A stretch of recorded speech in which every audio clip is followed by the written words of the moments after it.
So we're now going to take a look at the example called EX3.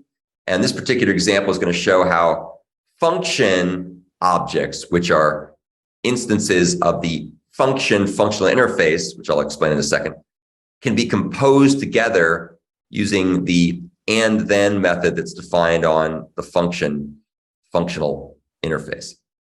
And this is the example. We're going to make a fun little class called HTML tag maker. And what it's going to do is it's going to be a class that has static methods called add less than and add greater than. And you're going to give those methods a text, and add less than will put the less than symbol before the text, and add greater than is going to put the greater than symbol after the text. So you kind of see we're surrounding the text with less than and greater than. And then we're going to go ahead and create a couple of functions that will serve as a pipeline to build an HTML tag that has the appropriate tags at the beginning and the end. So here what we do is we make ourselves a function.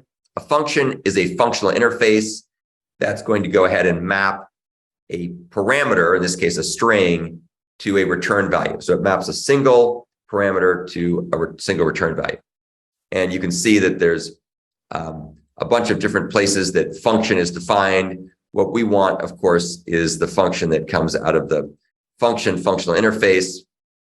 And so if we poked around here, I think we'd eventually find where that was defined. So we're going to make ourselves a function called less than, and it's going to take the add less than static method and assign that to the less than function. And then we're going to create ourselves another function called tagger, and tagger is going to take the less than function and then apply the greater than function. So you can see that we're kind of chaining these things together in a little simple pipeline.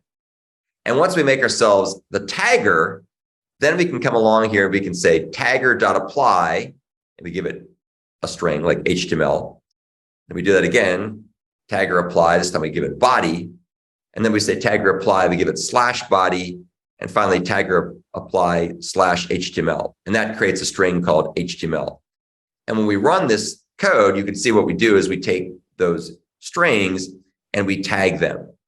So now they've been properly tagged to have the less than and greater than symbols that you'd expect to see with HTML tags for an HTML document as well as an HTML body.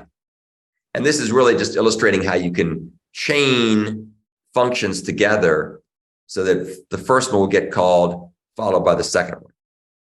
Just again, illustrating a very simple concept that you can apply in cool ways with modern Java functional programming features.